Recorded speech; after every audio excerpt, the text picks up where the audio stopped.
Muhammadin sallallahu alaihi wasallam wa syarrul umuri muhdatsatuha wa kullu muhdatsatin bid'ah wa kullu bid'atin dhalalah wa kullu. Para hadirin dan hadirat serta para pemirsa dan para pendengar yang dimuliakan oleh Allah Subhanahu wa taala, menulis tentang biografi beliau radhiyallahu ta'ala anhu tersebut, maka kita dapatkan kesimpulan dan pelajaran yang dapat diambil dari kisah singkat tentang beliau ini menjadi jauh lebih banyak gitu ya. Seperti misalnya tulisan yang ada di hadapan saya ini, judulnya Butulatu Abi Mihjan As-Saqafi Yaumal Qadisiyah. Sifat patriotik Abu Mihjan As-Saqafi pada waktu perang Qadisiyah. Beliau memuat hanya sekitar 20 baris saja dari kisah tentang Abu Mihjan As-Saqafi yang hendak kita bahas ini, tetapi kesimpulan yang beliau sebutkan dari kisah ini tak kurang dari 44 pelajaran yang beliau simpulkan dari kisahnya yang sangat singkat ini. Karena memang di dalamnya terdapat banyak sekali ibrah dan pelajaran yang dapat kita ambil, yang sangat kita butuhkan pada saat ini. Sosok yang akan kita bahas pada malam hari ini adalah seorang sahabat yang mulia bernama Abu Mihjan As-Saqafi radhiyallahu ta'ala anhu wa ardahu. Ya. Di mana kisah tentang Abu Mihjan As-Saqafi ini diriwayatkan oleh Abdul Razzaq di dalam musannaf beliau. Demikian juga kisahnya disebutkan oleh Al-Imam Az-Zahabi rahimahullahu taala di dalam Siyar A'lam Nubala, di mana di saat perang Qadisiyah terjadi,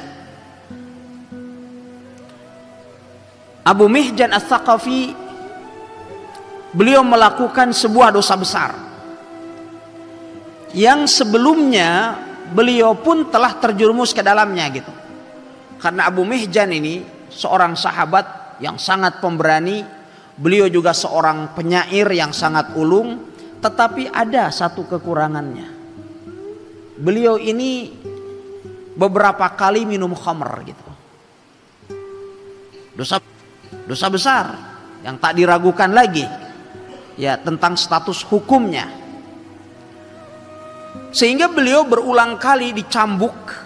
Sebagaimana kita ketahui di dalam hukum Islam bahwa orang yang minum khamar itu dicambuk 80 kali, dan Abu Mihjan ini juga telah berulang kali dicambuk, sampai di saat dalam perjalanan menuju Qadisiyah yang semestinya seorang muslim semakin mendekatkan dirinya kepada Allah sebelum menjelang pertempuran gitu, Abu Mihjan As-Saqafi ini sempat-sempatnya juga beliau minum khamar. Tentu ini adalah membuat murka Sa'ad ibn Abi Waqqas radhiyallahu ta'ala anhu pada saat itu, sehingga Sa'ad ibn Abi Waqqas radhiyallahu ta'ala anhu memilih untuk menghukum Abu Mihjan As-Saqafi dalam bentuk hukuman lain yang dapat memberikan efek jerak lebih kepada Abu Mihjan As-Saqafi sebelum ditegakkannya hukuman had. Dan para ulama rahimahumullah ta'ala berbeda pendapat tentang apakah diperbolehkan bagi seorang komandan perang untuk menegakkan hukuman had atas sebuah dosa yang dilakukan oleh sebuah prajurit dalam perjalanan perang atau menjelang perang atau di sela-sela perang gitu. Apakah harus ditegakkan hukuman had atau boleh ditangguhkan gitu. Dan yang rajih wallahu ta'ala alam wal ilmu indallah bahwa itu tidak ditegakkan kecuali setelah selesai perang.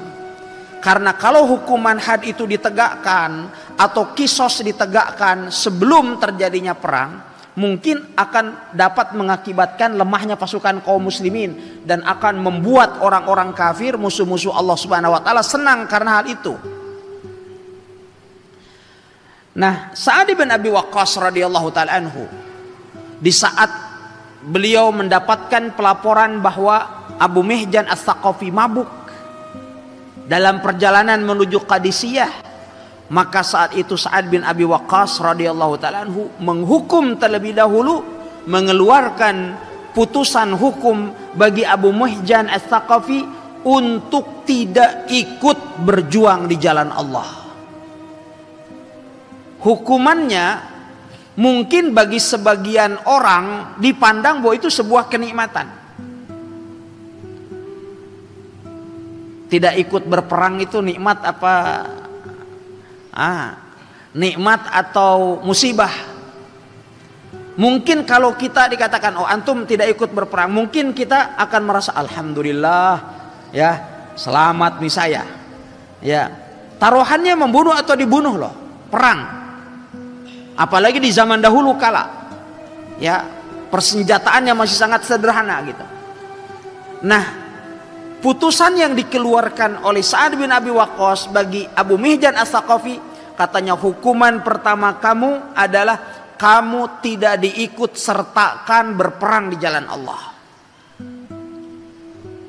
Akhirnya saat itu Abu Mihjan As-Saqafi radhiyallahu ta'ala anhu diikat, dibelenggu tangannya, tidak diperbolehkan untuk ikut berjihad di jalan Allah. Dimana kita ketahui bahwa kalau jihad itu dipandang dengan pandangan iman, bahwa itu adalah merupakan salah satu pintu menuju surga gitu. Sehingga tatkala dia dihalangi untuk ikut berperang, itu artinya juga sebuah hukuman yang serius bagi Abu Mihjan As-Saqafi radhiyallahu ta'ala anhu arda. Sehingga ketika perang Qadisiyah itu terjadi, ketika perang mulai berkecamuk, saat itu sebagaimana kita ketahui bahwa Sa'ad bin Abi Waqqas radhiyallahu ta'ala anhu ketika perang Qadisiyah berstatus sebagai komandan perang, tapi saat itu beliau ditimpa oleh penyakit kulit yang sangat luar biasa, sehingga beliau banyak memiliki luka karena penyakit bisul yang dialami oleh Sa'ad bin Abi Waqqas di berbagai macam bagian tubuhnya, sehingga beliau tidak bisa duduk di atas kuda dan memimpin perang secara langsung. Sehingga saat itu Sa'ad bin Abi Waqqas radhiyallahu anhu dibuatkan sebuah tenda. Demikian pula ya beliau hanya bisa terbaring di tenda yang diletakkan di atas ketinggian itu untuk bisa memantau dan mengomando pasukan ya di saat perang berkecamuk. Sementara Abu Mihjan As-Saqafi saat itu diikat di bagian depan dari tenda Sa'ad bin Abi Waqqas,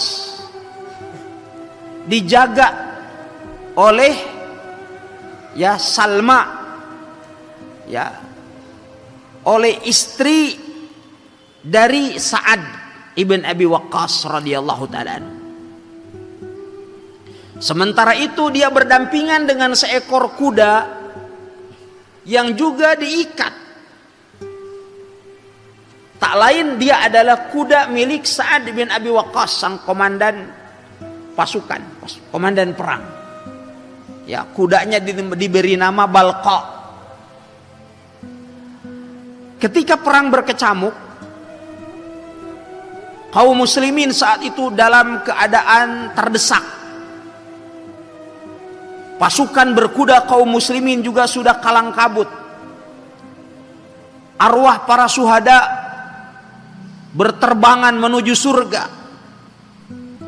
Pasukan mulai bercerai-berai. Sedangkan saat itu dengan kerinduannya terhadap surga Allah Subhanahu wa taala, Abu Mihjan As-Saqafi hanya bisa menyaksikan arwah para syuhada yang ya menuju Allah Subhanahu wa taala. Melihat kaum muslimin banyak yang gugur mati syahid, sementara ia tak bisa melakukan apapun karena dalam keadaan terbelenggu.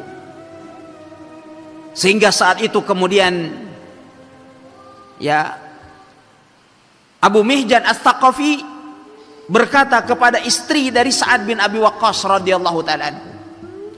Kemudian beliau menyebutkan sebuah syair, kafa hazanan an tutradal khailu bil qana wa utraku masdudan alayya wasaqiya. Cukuplah kesedihan telah menimpaku di saat aku dalam keadaan terbelenggu sehingga tidak ikut berperang di jalan Allah Subhanahu wa taala, sedangkan aku menyaksikan apa yang terjadi gitu. Sehingga saat itu kemudian Abu Mihjan As-Saqafi beliau berkata kepada istri dari Sa'ad bin Abi Waqqas, wahai Salma, atliqini walaki Allah alayya an in sallamani Allahu an arji'a hatta adha'a rijli fil qaid wa in qutiltu istarahtu minni. Wahai Salma, tolong bukakan belengguku ini, biarkan kuda ini aku tunggangi untuk menyerang musuh-musuh Allah Subhanahu wa taala. Saya bersaksi demi Allah, andaikan ya aku nanti selamat setelah jihad ini selesai, maka aku akan kembali untuk diikat dengan belenggu ini. Namun jikalau kemudian aku terbunuh, maka kalian tak perlu lagi repot mengurusiku. Ya, sehingga tolong bukakan belenggu ini. Maka saat itu kemudian istri Sa'ad bin Abi Waqqas melepaskan kunci dari belenggu tersebut. Sehingga saat itu kemudian begitu sigapnya Abu Mihjan yang sangat pemberani dan terlatih ini langsung lompat ke atas kuda. Sa'ad bin Abi Waqqas radhiyallahu ta'ala anhu yang bernama Balqa, kemudian ia mengambil tombak dan pedangnya, kemudian setelah itu ia langsung menembus pasukan musuh. Tidak ada satu kelompok musuh pun yang dimasuki oleh Abu Mihjan As-Saqafi kecuali diporak-porandakan oleh Abu Mihjan. Sementara para sahabat termasuk Sa'ad bin Abi Waqqas radhiyallahu ta'ala anhu, ia sendiri bingung. Bahkan para sahabat yang lain menduga bahwa telah turun bantuan dari Allah Subhanahu wa taala dari langit dari kalangan malaikat. Sehingga Sa'ad sendiri mengatakan ad-dabru dabrul Balqa wa ta'nu Abi Mihjan, katanya. Ini kalau dilihat gerakannya, gerakan lompatan kudanya adalah gerakan si Balqa. Kalau ngelihat jurusnya, ini jurusnya Abu Mihjan.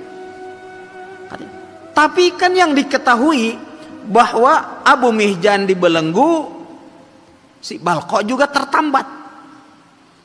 Tetapi demikian kemudian para sahabat radhiyallahu ta'ala anhum, mereka ya motivasinya semakin tinggi. Mereka memandang bahwa telah ada bantuan dari Allah Subhanahu wa taala yang diturunkan berupa malaikat yang datang kepada mereka untuk membantu mereka. Sehingga kemudian pada akhirnya pertempuran itu pun dimenangkan oleh kaum muslimin. Setelah pertempuran itu dimenangkan oleh kaum muslimin, Abu Mihjan, karena Abu Mihjan pada saat itu di saat menembus pasukan, beliau mulassam, beliau menutup wajahnya hanya tinggal matanya yang tersisa, sehingga saat itu tidak ada seorang sahabat pun yang mengenal Abu Mihjan kecuali dari gerakan-gerakan jurus pedangnya, tombaknya yang dipraktikkan oleh Abu Mihjan pada saat itu. Begitu selesai pertempuran, Abu Mihjan segera kembali ke tempat ia diikat, lalu kemudian ia kembali mengikat dirinya. Seusai pertempuran, saat itu kemudian Abu Mihjan kembali mengikat dirinya. Lalu kemudian istri dari Sa'ad bin Abi Waqqas radhiyallahu taala anhu datang kepada suaminya dan mengkabarkan tentang apa yang sesungguhnya terjadi. Setelah Sa'ad bin Abi Waqqas radhiyallahu taala anhu mengetahui tentang peristiwa tersebut, maka saat itu kemudian Sa'ad bin Abi Waqqas radhiyallahu taala anhu beliau mengatakan, saya tidak akan pernah menghukuminya setelah ini selama-lamanya, karena jasanya yang begitu besar yang diberikan oleh Abu Mihjan Ats-Tsaqafi terhadap kaum muslimin. Setelah mendengarkan pernyataan itu, kemudian Abu Mihjan beliau mengatakan, qad kuntu ashrabuha idh yuqamu alayya al-had wa utahharu minha. Dulu aku telah minum khamr dan hukuman had pun telah ditegakkan bagiku, dan aku telah disucikan dengan hukuman had tersebut. Fa amma idza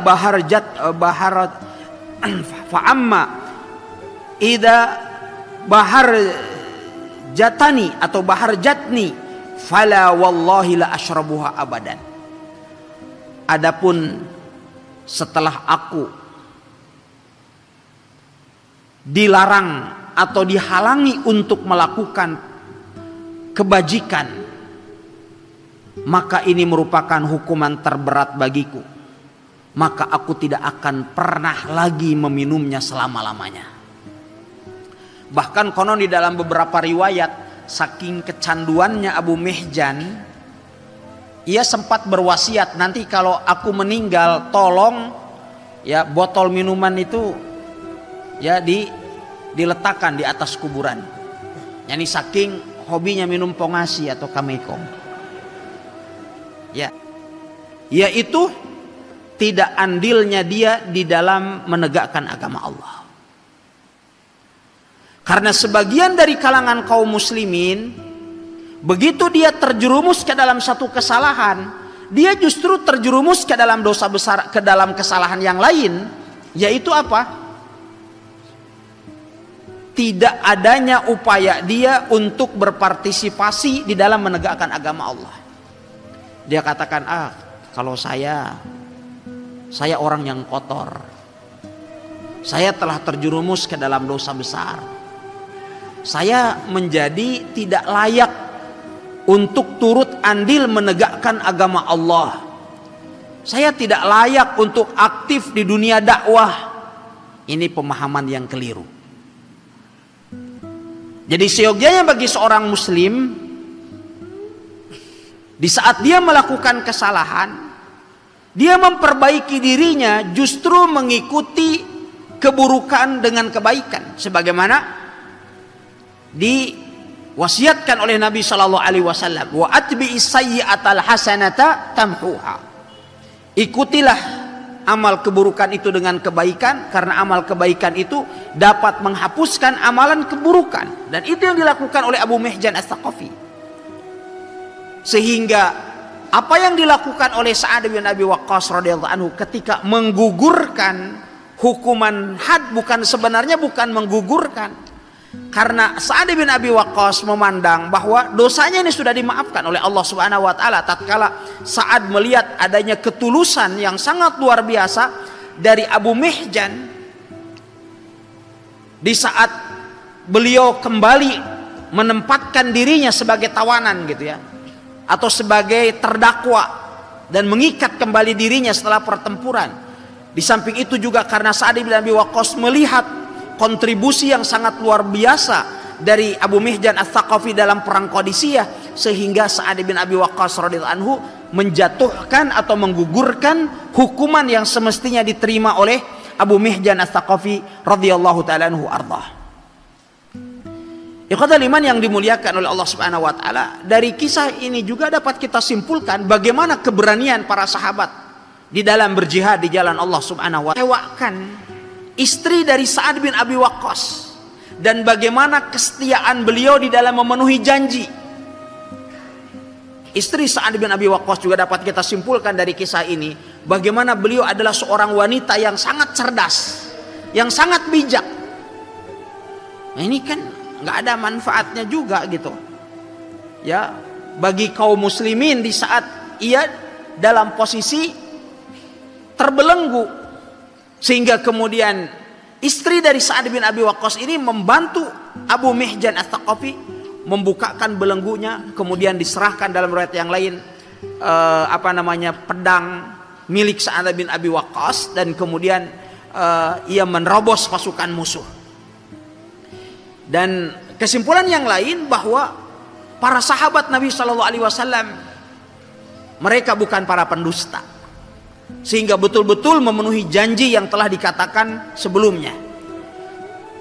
Kemudian berikutnya juga di antara kesimpulan yang dapat kita ambil ikhwatal iman yang dimuliakan oleh Allah Subhanahu wa taala tentang peranan seorang wanita muslimah dalam perjuangan, yang ini tidak diabaikan oleh para sahabat Nabi alaihi salatu wasallam dan para sahabiat radhiyallahu taala anhun, di mana mereka selalu mengambil bagian di dalam setiap perjuangan Rasulullah sallallahu alaihi wasallam dan para sahabatnya. Oleh sebab itu misalkan di zaman Rasul sallallahu alaihi wasallam ada Ummu Ruman, ada Nusaibah al-Ansariyah, bagaimana mengambil bagian dan memiliki partisipasi di dalam jihad di jalan Allah Subhanahu wa taala. Termasuk di antaranya adalah istri dari Sa'ad bin Abi Waqqas dalam perang Qadisiyah ini. Ikhwatal iman yang dimuliakan oleh Allah Subhanahu wa taala, di antara kesimpulan juga yang dapat kita ambil dari kisah tentang Abu Mihjan As-Saqafi, bahwa kesalahan di dalam Islam bukan merupakan sebuah noda yang abadi. Ya. Dia bukan merupakan sebuah noda yang terus akan menempel pada diri seseorang. Tetapi noda itu, setiap noda di dalam Islam, noda dan kesalahan dalam Islam itu pasti bisa diperbaiki dan bahkan bisa dihilangkan. Diperbaiki dengan upaya untuk taubat dan dihapuskan dengan mengikutinya dengan amal soleh. Oleh sebab itu Nabi SAW beliau bersabda, wa atbi sayyi'atal hasanata tamhuha. Dan setiap manusia memiliki dosa dan kesalahan, dan sebaik-baik orang yang melakukan kesalahan adalah orang-orang yang bertaubat kepada Allah Jalla wa Ala, sebagaimana disabdakan oleh Nabi Shallallahu Alaihi Wasallam. Kemudian ikhwatal iman yang dimuliakan oleh Allah Subhanahu wa taala, di antara kesimpulan yang dapat kita ambil pula dari kisah Abu Mihjan As-Saqafi ini, bahwa orang-orang yang berdosa bukanlah merupakan unsur perusak gitu yang harus dihilangkan dari masyarakat. Bukan dalam artian kata bahwa setiap orang yang berdosa tidak bisa kita ambil potensi yang dimilikinya. Ya. Kalau seandainya setiap orang yang memiliki kesalahan dan dosa kemudian kita jauhi dia, kita tidak berusaha mengeksplorasi dan menggali potensi yang dimilikinya, maka umat ini akan kehilangan banyak SDM, banyak potensi yang semestinya bisa bermanfaat bagi umat.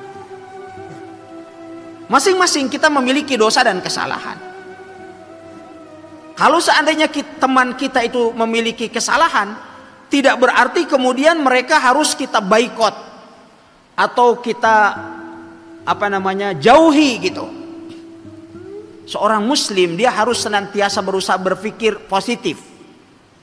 Kesalahan kita, kesalahan saudara kita, teman kita memang salah.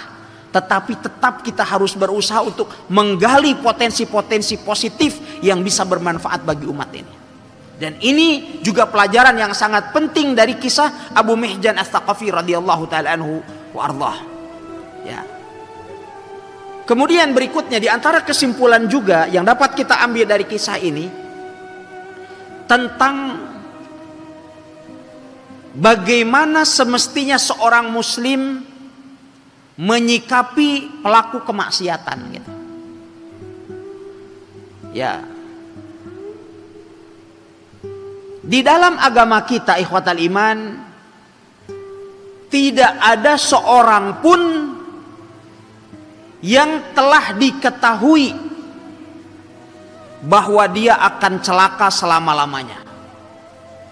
Dia akan maksiat selama-lamanya. Ada enggak orang yang masih hidup saat ini diketahui oleh kita bahwa dia pasti akan celaka? Tidak ada. Ya. Akan tetapi terkadang kesalahan yang dilakukan oleh seseorang justru menjadi langkah awal bagi dirinya untuk menjadi sosok pribadi yang lebih baik daripada sebelumnya. Betapa banyak kan orang terjerumus ke dalam kesalahan, kesalahannya itu justru menjadi penyebab dia menjadi lebih baik. Dan tidak ada seorang pun saat ini yang dapat kita pastikan bahwa si fulan pasti masuk ke dalam neraka. Ya, oleh sebab itu ikhwatal iman yang dimuliakan Allah Subhanahu wa taala, terkadang seseorang dia akan istiqomah setelah dia bermaksiat. Kita tidak tahu. Oleh sebab itu jangan pernah bosan memberikan nasihat kepada orang lain. Sebagaimana kisah tentang yang saya kisahkan pada pekan yang lalu tentang seorang yang sangat jauh dari masjid, tidak pernah sholat gitu kan, ketika diminta sumbangan sama panitia pembangunan masjid, ya lantas kemudian panitia pembangunan masjid itu diludahin gitu. Akhirnya kemudian dengan akhlaknya yang mulia dia katakan, baik ya ini saya terima untuk saya, tetapi mana untuk Allah. Wah, ini sentuhan yang sangat luar biasa. Itu yang menjadi kilas balik dia menjadi orang istiqomah. Oleh sebab itu terkadang seseorang dia harus bermaksiat dulu, baru setelah itu kemudian dia istiqomah. Ya, ikhwatal iman yang dimuliakan oleh Allah Subhanahu wa taala.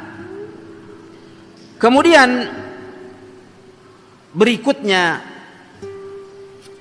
dapat kita simpulkan pula dari Abu Mihjan As-Saqafi radhiyallahu taala anhu, bahwa hampir dikalahkan, maka kemudian fanatismenya atau loyalitasnya terhadap Islam dan kaum muslimin saat itu kemudian tumbuh. Loyalitasnya terhadap Islam dan kecintaannya terhadap Islam tumbuh bersemi kembali, dan itu yang kemudian memotivasi Abu Mihjan As-Saqafi untuk berjuang di jalan Allah Subhanahu wa taala. Ikhwatal iman yang dimuliakan oleh Allah Subhanahu wa taala. Kemudian dari kesimpulan yang dapat kita simpulkan bahwa manusia hidupnya dinamis. Terkadang keimanannya sangat kuat, kokoh, terkadang juga lemah. Imannya berkurang. Kondisi ini seringkali berubah. Oleh sebab itu Nabi SAW berdoa kepada Allah Subhanahu wa taala dengan mengatakan, ya muqallibal qulub tsabbit qalbi ala dinik. Terkadang ada orang yang kita dapatkan bergelimpangan dengan dosa, banyak kemaksiatannya, tapi kemudian setelah itu kita dapatkan dia adalah orang istiqomah di atas agama Allah. Sebaliknya terkadang ada orang yang sebelumnya istiqomah sampai pada puncak keistiqomahan dalam pandangan manusia, seperti yang saya kisahkan di 3 pekan atau 1 bulan yang lalu, kisah tentang seseorang yang 3 tahun 4 tahun yang lalu dia menjadi seorang imam di Masjidil Haram. Kira-kira ada lagi yang lebih tinggi saat ini jabatan yang disandang oleh seorang muslim saat ini melebihi imam di Masjidil Haram.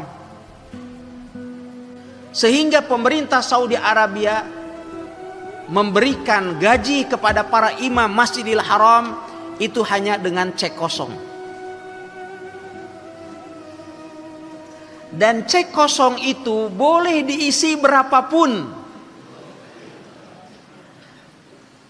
Boleh diisi berapapun, terserah antum mau ambil berapa yang dalik.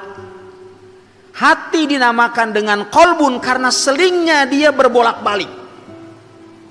Ikhwatal iman yang dimuliakan oleh Allah Subhanahu wa taala, di antara kesimpulan yang dapat kita ambil dari kisah Abu Mihjan Ats-Tsaqafi ini juga adalah tentang pentingnya taubat dalam kehidupan seorang mukmin. Sebagaimana telah dicontohkan oleh Abu Mihjan Ats-Tsaqafi radhiyallahu taala anhu. Ya. Demikian pula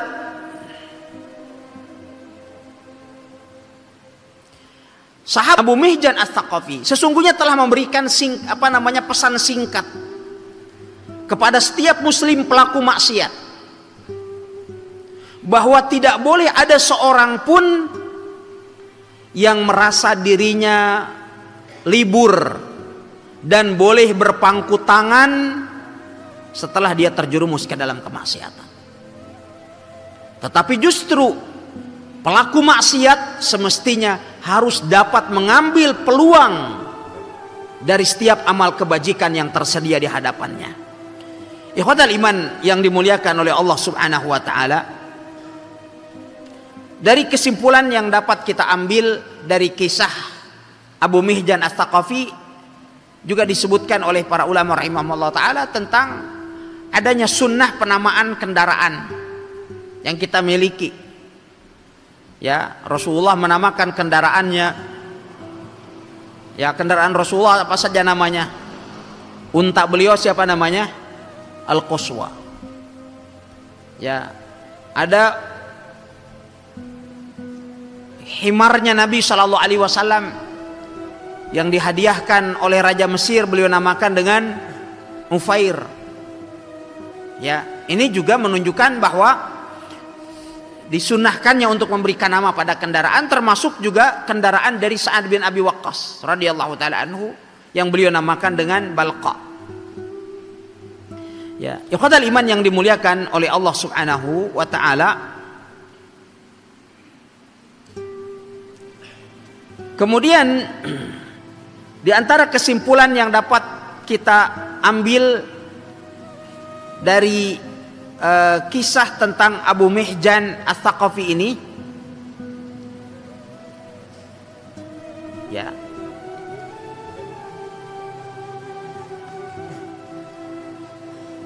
tentang akidah yang diyakini oleh para sahabat radhiyallahu taala anhum bahwa turunnya para malaikat untuk membantu kaum muslimin pada saat jihad itu bukan merupakan sesuatu yang fiktif.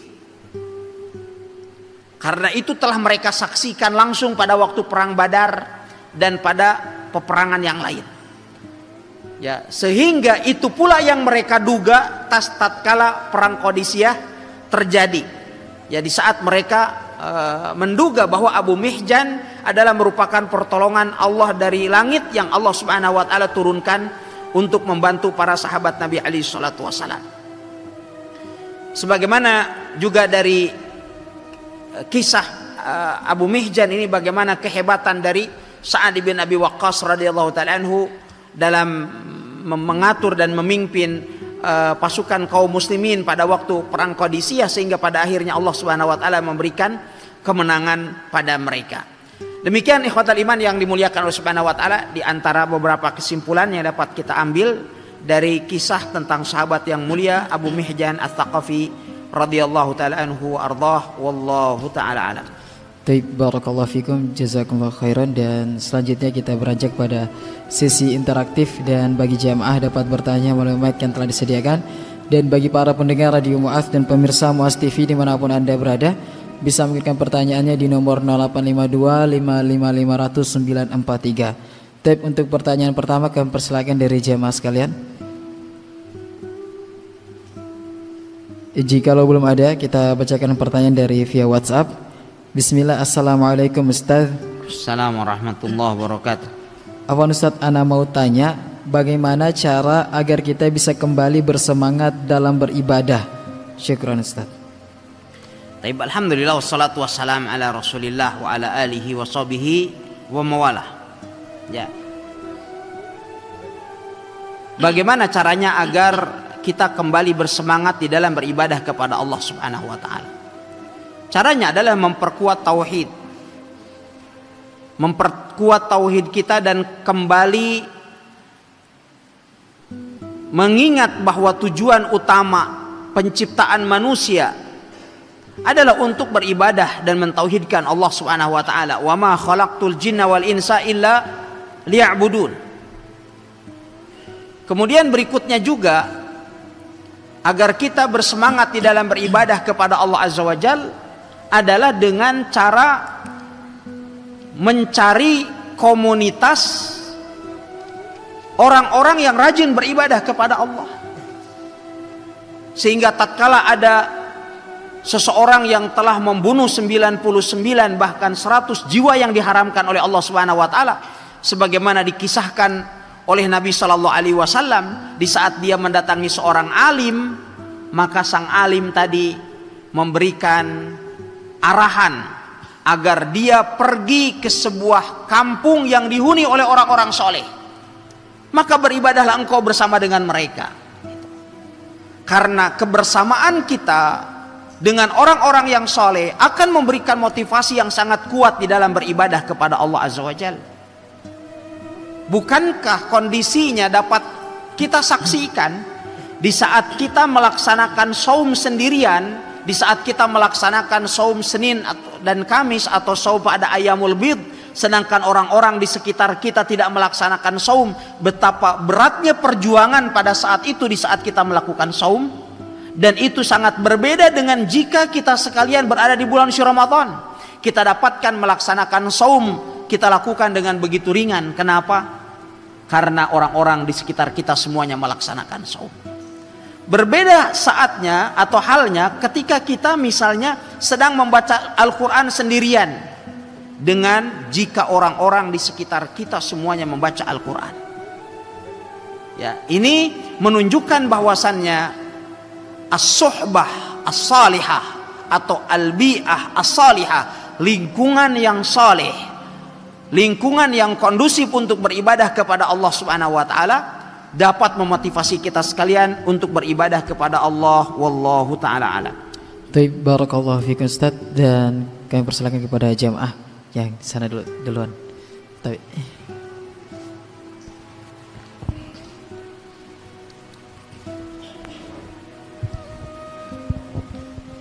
Assalamualaikum warahmatullahi wabarakatuh. Assalamualaikum warahmatullahi wabarakatuh. Baik, kisah Abu Mihjan ini dia kan di sini pelaku kebiasaannya adalah meminum khamar, dan bahkan tapi dia memiliki kelebihan yang sangat antusias, itu adalah dia ingin berjuang, berjihad. Di sini Ustadz, menjadi pertanyaan saya, bagaimana dengan seorang imam yang memiliki antusias menjadi seorang imam, akan tetapi kebiasaannya di sini adalah dia seorang perokok, dan ini menjadi kebiasaan ini setelah ba'da sholat maghrib itu dia isi waktu kosong itu menunggu waktu isya dengan menghisap rokok ini, dan dia tidak mencuci mulutnya atau berwudu ketika ingin menjadi seorang imam kembali. Mohon penjelasan Ustadz dan nasihatnya bagi kami yang melihat seperti itu. Syukran, jazakumullah khair. Alhamdulillah wassalatu wassalam ala Rasulillah wa ala alihi wa sahbihi wa mawalah. Ya, pertama, para ulama rahimahumullah ta'ala telah menyebutkan sejumlah syarat yang harus dipenuhi oleh seorang imam dalam memimpin sholat, atau syarat-syarat seseorang untuk diangkat menjadi imam dalam sholat. Syarat yang pertama adalah Islam, artinya dia harus berstatus sebagai seorang muslim dan tidak sah ada orang kafir memimpin sholat. Ya. Kemudian syarat yang kedua adalah al-aql, berakal. Ya, syaratnya adalah berakal. Jadi kalau orang gila maka tidak layak dia menjadi imam. Ya. Kemudian berikutnya yang ketiga, syarat menjadi imam adalah az-dzukurah, laki-laki. Jadi nggak boleh ada imam perempuan dengan alasan emansipasi wanita. Ini tidak diperbolehkan. Kemudian syarat yang keempat adalah al-qudrah alal qiraah, bisa membaca Al-Quran. Ini ya syarat minimal seseorang itu menjadi imam. Adapun imamatul fasik, keimaman seseorang yang fasik, maka tetap sholatnya sah. Hanya saja tentu di sana ada prioritas di dalam ya masalah ini, mana yang harus kita kedepankan gitu kan. Mulai dari sabda Nabi sallallahu alaihi wasallam, aqra'ukum, misalnya Nabi sallallahu alaihi wasallam beliau bersabda, ya orang yang menjadi imam itu adalah aqra'ukum Qur'anan, orang yang paling baik bacaan Al-Qur'annya. Kemudian yang kedua adalah orang yang paling paham tentang sunnah Nabi alaihi salatu wasallam. Kalau seandainya kemampuannya sama, maka kemudian dilihat mana yang pertama kali masuk Islam, senioritas. Ya, mana yang paling pertama kali hijrah mengenal sunnah Nabi alaihi salatu wasallam. Kemudian berikutnya tentu adalah mana yang paling istiqomah gitu. Namun jika terjadi sebagaimana yang antum sebutkan tadi, ya, maka sholatnya tetap sah. Setiap orang yang sholatnya sah untuk dirinya, maka berarti dia juga sah untuk selainnya. Misalnya sekarang orang yang merokok, sholatnya sah enggak bagi dirinya?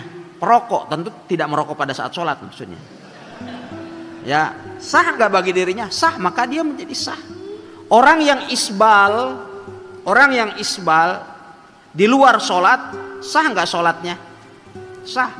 Selagi dia sah sholat bagi dirinya, maka juga dia sah untuk sholat bagi yang lainnya. Ya, hanya saja dia bukan merupakan kondisi yang ideal gitu, tapi sahnya sah. Ya, kalau sahnya adalah tetap sah. Wallahu taala a'lam. Tafadhal. Syukran atas kesempatannya. Assalamualaikum. Yang saya ingin tanyakan, bagaimana sikap kita dalam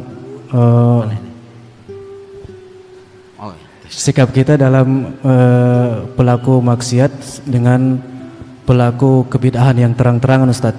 Apakah sama, apalagi terlebih lagi kalau bagi kami yang aktivis dakwah, cara menyikapinya bagaimana? Kemudian yang kedua, apakah berdosa kalau ada seorang yang tanya di mana sini penjual petasan, kemudian kita tunjukkan, apakah kita berdosa, Ustaz?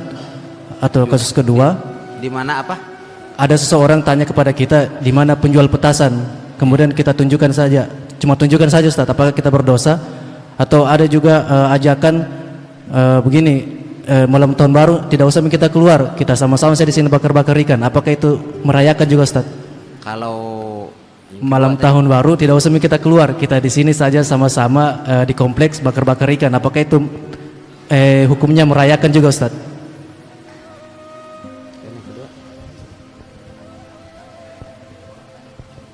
yang kedua. Iya. Baik, alhamdulillah wassalatu wassalam ala Rasulillah wa ala alihi wa sahbihi wa mawala. Ad-dalu alal khair kafailihi. Nabi SAW beliau bersabda, yang menunjukkan pada kebaikan seperti pelakunya. Kalau yang menunjukkan pada keburukan, sama juga seperti pelakunya. Karena itu adalah bagian daripada ta'awun alal ismi wal udwan, bekerja sama di atas dosa dan permusuhan. Apabila kita hitung petasan dan kembang api yang dibakar di kota Kendari saja pada malam ini, saya yakin kalau dihitung itu nilainya sampai ratusan juta rupiah atau bahkan miliaran. Itu baru dari satu kota. Kalau dipakai untuk menyantuni anak yatim di kota Kendari atau dipakai bangun masjid gitu, sudah berapa masjid yang bisa berdiri? Ini kemaksiatan yang sangat besar yang perlu kita sosialisasikan. Memang saat ini membutuhkan para pemimpin yang tegas dalam menyikapi masalah ini. Ya. Dari sampai berpuluh tahun lamanya, termasuk di Saudi Arabia, itu tidak boleh ada seorang pun menyalakan